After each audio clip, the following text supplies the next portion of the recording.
مدینے میں مسلمانوں کے علاوہ دو اور جماعتیں بھی تھیں۔ یہ دونوں جماعتیں ہر لحاظ سے مسلمانوں سے مختلف تھیں۔ ان کا عقیدہ، دین، مصلحتیں، ضروریات، جذبات اور احساسات بالکل مسلمانوں کے خلاف تھے، اور یہ دونوں جماعتیں تھیں مشرکین اور یہود کی۔ چنانچہ نبی اکرم صلی اللہ علیہ وسلم نے ایک عہد و پیمان مسلمانوں کے مابین کرایا اور ایک دوسرا عہد و پیمان مسلمانوں اور مشرکین نیز مسلمانوں اور یہود کے درمیان کرایا، اور اس بارے میں ایک تحریر بھی لکھی گئی جس کے خاص خاص نکات یہ ہیں۔ نمبر 1، قریش اور یثرب کے مومنین و مسلمین اور ان کے ماتحت ہو کر ان کے ساتھ ملنے والے اور جہاد کرنے والے بقیہ لوگوں سے الگ ایک امت ہیں۔ نمبر 2، ان کی دیت کی ادائیگی اور قیدی کی رہائی اہل ایمان کے درمیان سابق دستور کے مطابق ہوگی، اور یہ فدیے اور دیت میں اہل ایمان کی مدد کریں گے۔ نمبر 3، یہ لوگ مفسد، ظالم اور باغی کے خلاف ایک ہاتھ ہو کر اٹھیں گے، چاہے وہ ان کی اپنی اولاد ہی کیوں نہ ہو۔ نمبر 4، کوئی مومن کسی مومن کو کافر کے بدلے قتل نہیں کرے گا اور نہ کسی مومن کے خلاف کسی کافر کی مدد کرے گا۔ نمبر 5، اللہ کا ذمہ ایک ہے، لہذا ایک معمولی آدمی کا دیا ہوا ذمہ بھی سارے مسلمانوں پر لاگو ہوگا۔ نمبر 6، جو یہود مسلمانوں کے پیروکار ہو جائیں ان کی مدد کی جائے گی اور وہ دوسرے مسلمانوں کی طرح ہوں گے۔ نمبر 7، مسلمانوں کی صلح ایک ہوگی۔ نمبر 8، جو کسی مومن کو قصدن قتل کر دے اس سے قصاص لیا جائے گا، سوائے اس صورت کے کہ مقتول کے ولی راضی ہو جائیں، اور اہل ایمان پر ضروری ہے کہ سب قاتل کے خلاف اٹھ کھڑے ہوں۔ نمبر 9، کسی مومن کے لیے حلال نہیں کہ کسی ہنگامہ برپا کرنے والے یا بدعتی کی مدد کرے یا اسے ٹھکانہ مہیا کرے۔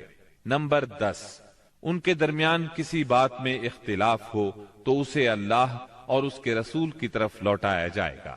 اس عہد و پیمان کے علاوہ نبی اکرم صلی اللہ علیہ وسلم نے مختلف اوقات اور موقعوں پر مسلمانوں سے اسلامی اخوت کا حق بھی بیان فرمایا۔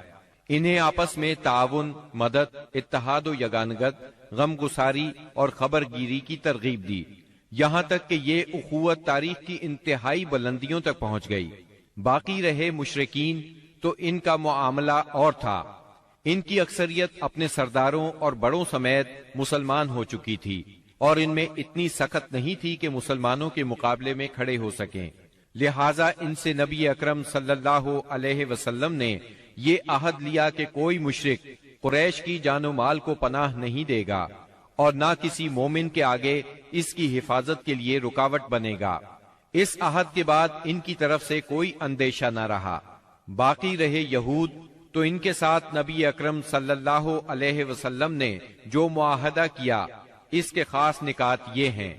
نمبر 1، یہود مسلمانوں کے ساتھ ایک امت ہوں گے، ان کے لیے ان کا دین اور مسلمانوں کے لیے مسلمانوں کا دین ہوگا، ان کے ذمے ان کا خرچ ہوگا اور مسلمانوں کے ذمے مسلمانوں کا خرچ ہوگا۔ نمبر 2، جو طاقت اس معاہدے کے کسی بھی فریق سے جنگ کرے گی یا یثرب پر حملہ کرے گی، سب آپس میں اس کے خلاف تعاون کریں گے اور ہر ایک اپنی جانب کا دفاع کرے گا۔ نمبر 3، اس معاہدے کے شرکاء کے درمیان خیر خواہی، خیر اندیشی اور نیکوکاری کے تعلقات ہوں گے، گناہ کے نہیں۔ نمبر 4، آدمی اپنے حلیف کے جرم میں نہیں پکڑا جائے گا۔ نمبر 5، مظلوم کی مدد کی جائے گی۔ نمبر 6، جب تک جنگ برپا رہے گی یہود بھی مسلمانوں کے ساتھ خرچ برداشت کریں گے۔ نمبر 7، اس معاہدے کے شرکاء پر یثرب میں ہنگامہ آرائی اور کشت و خون حرام ہوگا۔ نمبر 8، اگر ان میں کوئی ہنگامہ یا جھگڑا برپا ہو جائے تو اس کا فیصلہ اللہ اور اس کے رسول کریں گے۔ نمبر 9، قریش اور ان کے مددگاروں کو پناہ نہیں دی جائے گی۔ نمبر 10، یہ معاہدہ کسی ظالم یا مجرم کے لیے آڑ نہیں بنے گا۔ اس معاہدے کی روح سے یثرب کے سارے باشندے مسلمان، مشرکین اور یہود ایک ہی وحدت کی لڑی میں پرو دیے گئے۔